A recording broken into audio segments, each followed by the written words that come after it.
देवी कवचम। श्री मार्कंडेय जी बोले कि हे ब्रह्मा जी, इस संसार में परम गुप्त जो कवच है और जो सभी प्रकार से मनुष्यों की रक्षा करने वाला है और जिसे अभी तक किसी से प्रकट ना किया गया हो, उस कवच को मुझे बतलाइए। श्री ब्रह्मा जी मार्कंडेय जी से बोले कि हे विप्र, जो अत्यंत छिपा हुआ संपूर्ण जीवमात्र का उपकार करने वाला तथा पुण्यदायक श्री देवी जी का कवच है, सो तुम उस कवच को मुझसे सुनो। अब मैं पहले तुम्हें कवच की अधिष्ठात्री देवियों की नवों मूर्तियों का नाम ध्यान करने के लिए बतलाता हूँ। वे इस क्रम से हैं: प्रथम शैलपुत्री, दूसरी ब्रह्मचारिणी, तीसरी चंद्रघंटा, चौथी कूष्मांडा, पांचवी स्कंद माता, छठवीं कात्यायनी, सातवीं कालरात्रि, आठवीं महागौरी, नवीं सिद्धिदात्री। यह 9 देवियां हैं। जो मनुष्य अग्नि में जलते समय शत्रुओं के बीच युद्ध में गया हुआ तथा महान संकट में भय से दुखी होकर भगवती की शरण में आता है, उसका किंचित भी अनिष्ट नहीं होता है और उस पर मैं कभी भी आपत्ति, शोक, भय और दुख नहीं देखता हूँ। जो मनुष्य सच्चे हृदय से मेरी भक्ति के साथ स्तुति करते हैं, उनकी सब प्रकार से वृद्धि होती है। और हे देवी, तुम्हारा जो स्मरण करते हैं, उनकी तुम अवश्य ही रक्षा करती हो, इसमें लेश मात्र भी संदेह नहीं है। श्री चामुंडा देवी प्रेत पर, वाराही भैंसे पर, ऐन्द्री हाथी पर, वैष्णवी देवी गरुड़ पर, श्री माहेश्वरी बैल पर, कौमारी मोर पर तथा श्री विष्णु भगवान की प्रिया श्री लक्ष्मी जी कमल हाथ में लिए हुए कमल पर विराजमान हैं। श्वेत रूप धारण किए हुए ईश्वरी देवी बैल पर तथा समस्त आभूषणों से सुशोभित ब्राह्मी देवी हंस पर आरूढ़ हैं। इस प्रकार ये समस्त देवियां संपूर्ण योगों से युक्त विविध भांति के आभूषणों तथा रत्नों से शोभायमान हो रही हैं। ये समस्त देवियां क्रोध युक्त रथ में बैठी हुई दिखाई देती हैं और चक्र, शंख, गदा, शक्ति, हल, मूसल, खेटक, तोमर, फरसा, पाश, भाला, त्रिशूल और उत्तम आयुध, सारंग, धनुष दैत्यों का वध करने तथा भक्तों को अभय देने के लिए और देवताओं के हित के लिए इन शस्त्रों को धारण करती हैं।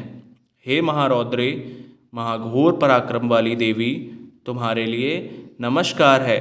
हे महाबलशालिनी, हे महान उत्साह वाली, हे महाभय विनाशिनी, हे बड़ी कठिनता से दर्शन देने वाली, शत्रुओं के भय को बढ़ाने वाली, मैं तुम्हारी शरण में आया हूँ, मेरी रक्षा करो। पूर्व दिशा में ऐन्द्री देवी, अग्निकोण में अग्नि देवता, दक्षिण दिशा में वाराही देवी, नैत्य कोण में खड्गधारिणी वारुणी देवी पश्चिम में तथा वायु कोण में मृगवाहिनी, उत्तर दिशा में कौमारी, ईशान कोण में शूलधारिणी, ऊपर आकाश से ब्रह्माणी और नीचे से वैष्णवी मेरी रक्षा करें। इस प्रकार 100 पर बैठी हुई चामुंडा देवी मेरी 10 दिशाओं में रक्षा करें। जया देवी आगे की तरफ से, विजया देवी पीछे की तरफ से, अजिता देवी बाईं तरफ और दाहिनी ओर से अपराजिता देवी, उद्योतनी चुटिया की, उमा देवी सिर में उपस्थित हो, मालाधरी माथे की यशस्विनी देवी दोनों भवों की, त्रिनेत्रा देवी भवों के मध्य स्थान की, नासिका की रक्षा यमघंटा देवी, आँखों के मध्य की शंखनी देवी, कानों की द्वारवासिनी कालिका कपोलों की, जड़ में शाकरी, नासिका की सुगंधा और ऊपर के ओठों की चर्चिका देवी, अमृतकला नीचे के ओठ की तथा सरस्वती जिह्वा की, दांतों की कौमारी, कंठ देश की चंडिका, चित्रघंटा गले की, तालु की महामाया रक्षा करें। कामाक्षी थोड़ी की सर्वमंगला मेरे वाणी की रक्षा करें। मंगला भद्रकाली गर्दन की और धनुर्धरी पीठ की, कंठ से बाहर नीलग्रीवा नलकुंबरी कंठ के नली की, खड्गधारिणी दोनों कंधों की, बाहुओं की वज्रधारी रक्षा करे। दंडिनी दोनों हाथों की, अंबिका अंगुलियों की, समस्त नकों की, शूलेश्वरी कोख की, कूलेश्वरी रक्षा करें। महादेवी दोनों स्तनों की, शोक विनाशिनी मेरे मन की, ललिता देवी हृदय की और शूलधारिणी उदर पेट की रक्षा करें। नाभि की कामनी, गुह स्थान की गुहेश्वरी और पूतना कामनी लिंग की तथा महेश वाहिनी गुदा की, कमर की भगवती, घुटनों की विंध्यवासिनी, सब कामनाओं को पूर्ण करने वाली महाबली देवी चंघाओं की रक्षा करें। घुट्टियों की नारसिंगी, पैरों के पृष्ठभाग की तेजसी देवी, पाँवों की अंगुलियों की श्रीधरी देवी, तलुओं की स्थलवासिनी देवी, दृष्ट कराली देवी, नखों की ऊर्ध्वकेशनी, केशों की कौमारी, रोम छिद्रों की वागीश्वरी त्वचा की रक्षा करें। रक्त, मज्जा, वसा, मांस तथा अस्थि की पार्वती देवी, कालरात्रि आंतों की मुक्तेश्वरी देवी, पित्त की पद्मकोश की पद्मावती, श्लेष्मा चूड़ामणि देवी, ज्वालामुखी नसजाल की और समस्त संधियों की अभेद्या देवी रक्षा करें। श्री ब्रह्माणी मेरे शुक्र की, श्री छत्तेश्वरी देवी मेरे छाया की, अहंकार मन बुद्धि की श्री धर्मधारिणी देवी रक्षा करें तथा प्राण, अपान, व्यान, उदान और समान की वज्रहस्ता देवी, प्राण की कल्याण शोभना देवी, योगिनी रस रूप गंध शब्द और स्पर्श की, सतोगुण रजोगुण और तमोगुण की नारायणी देवी रक्षा करें। आयु की वाराही देवी, धर्म की वैष्णवी देवी रक्षा करें।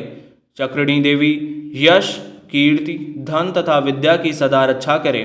इंद्राणी मेरे गोत्र की, चंडिका मेरे पशुओं की, श्री महालक्ष्मी मेरे पुत्रों की और श्री भैरवी देवी मेरी स्त्री की रक्षा करें। सुपथा देवी मार्ग की, क्षेम करी मार्ग में आई हुई आपत्तियों से महालक्ष्मी दरबार में विजया देवी सभी स्थानों में सब प्रकार से रक्षा करे। यदि कवच में कोई स्थान शेष रह गया हो तो उस स्थान पर पापों का नाश करने वाली जयंती देवी रक्षा करें।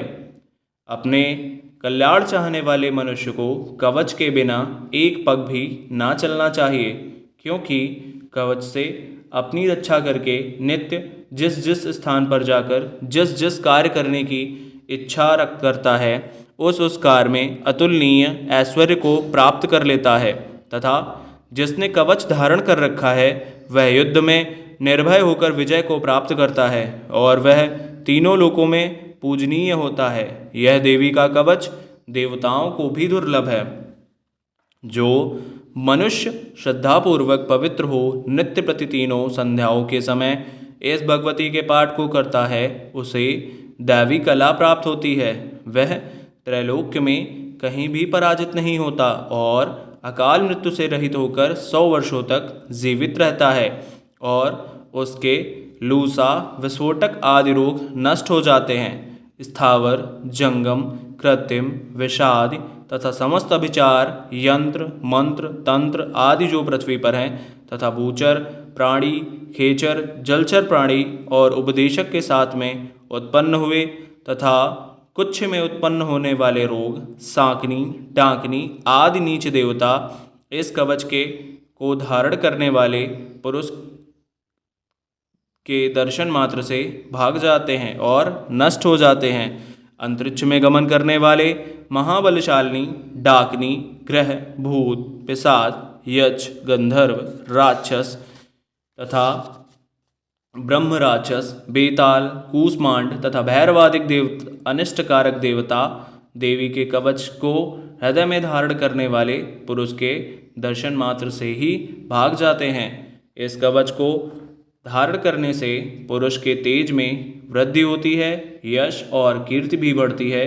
जो मनुष्य पहले इस कवच का पाठ करके बाद में सप्तशती का पाठ करता है उस मनुष्य के संतति पुत्र पौत्रादिक जब तक पृथ्वी पर यह भूमंडल पर्वत वृक्ष वन को धारण किए हुए हैं तब तक पृथ्वी पर बने रहते हैं। और जो देवताओं के लिए भी परम दुर्लभ स्थान है वह देहांत के बाद उस परमोत्तम धाम को प्राप्त करते हैं और दिव्य स्वरूप को प्राप्त कर शिव जी के साथ आनंद का भागी होता है। इति इति देवी कवच भाषा समाप्तः। अगले वीडियो में आप अर्गला स्त्रोतम और कीलक स्त्रोतम सुनेंगे।